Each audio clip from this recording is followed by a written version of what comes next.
तीन प्रकार के मत हैं संसार में। एक है द्वैतवाद।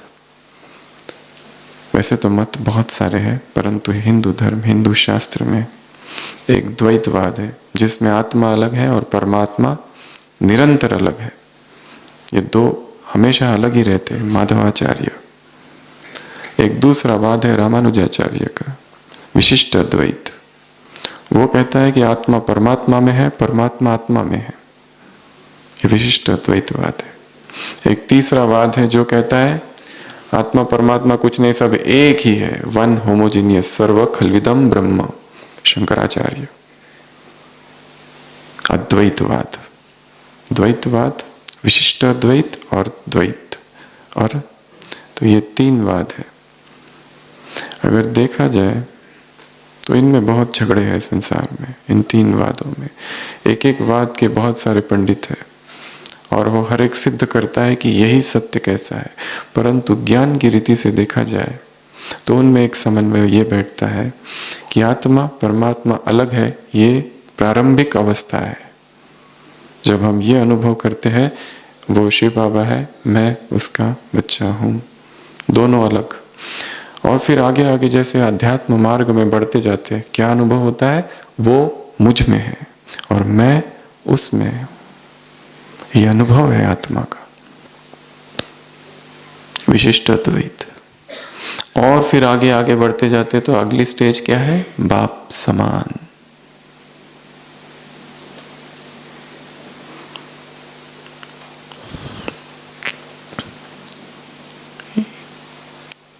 तीन मार्ग है, एक भक्ति मार्ग, एक संन्यास मार्ग और एक ब्रह्मा कुमारी।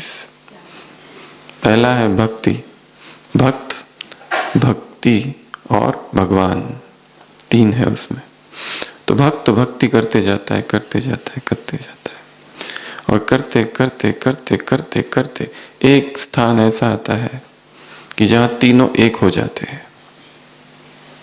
गोपियों को ये अनुभव है कि अब वो खुद ही कौन बन गई है? कृष्ण बन गई है। कृष्ण जैसा गा रही है, कृष्ण जैसा झूम रही है, नाच रही है, सब कुछ कर रही है। वो स्वयं ही कृष्ण बन चुकी है, ऐसा उनका अनुभव। ये भक्त की सर्वोच्च अवस्था है। दूसरा मार्ग है सन्यास, जिसमें हठ योग करते हैं, जिसमें ये संसार को रिजेक्ट कर दिया जाता है, मिथ्या है, केवल मैं आत्मा हूं और ये आत्मा ही ब्रह्म है। और उसकी भी जो अवस्था है वो सबीज समाधि से चालू होती है और एंड होती है निर्बीज समाधि। एक हो गए दोनों। तीसरा हमारा मार्ग, मैं शिव बाबा का बच्चा हूं, ये शुरुआत है। आगे आगे बढ़ते जाते हैं, वो मुझ में और मैं उसमें, और लास्ट स्टेज समान। तीनों की हायर स्टेज समान है, झगड़े सब लोअर स्टेजेस में है। फिर हमें याद आता है बाइबल का वाक्य, ईसा मसीह को पूछते हैं तुम कौन हो? वो कहता है मैं ईश्वर पुत्र हूं। दूसरा प्रश्न कहीं और पूछा गया, तुम्हारे पिता कहाँ है? वो कहता है मेरे पिता, my father that art in heaven, वो स्वर्ग में है। फिर पूछा जाता है स्वर्ग कहाँ है? The kingdom of heaven is with in you, स्वर्ग तुम्हारे हृदय के अंदर है। फिर पूछा जाता है फिर भी बताओ तुम्हारा और उसका क्या संबंध है?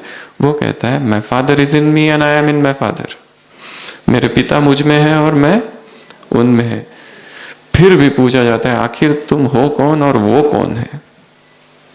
तब वो कहता है एक वाक्य, और उस एक वाक्य के लिए ही उसे सूली पर चढ़ा दिया गया, my father and I R one, मेरे पिता और मैं एक हूं। लोग कहते हैं भगवान की ग्लानि, खुद को भगवान कहता है। पर ये भी तीन अवस्थाएं हैं। शुरुआत की अवस्था वो अलग, मैं अलग। उसके आगे की अवस्था वो मुझ में और मैं उसमें। और highest stage my father and I R one, एक रूप, एक समान, कंबाइंड स्टेज, बीज रूप स्थिति, दोनों एक। चाहे वो आत्माएं अज्ञानी थी, तब भगवान का अवतरण हुआ नहीं था, परंतु वो स्मृतियां तो थी ना। प्रेम की, ईश्वरीय प्रेम की। उसी प्रेम को प्रकट करने के ये सारे प्रयत्न थे, मार्ग थे जो उन्होंने ढूंढे।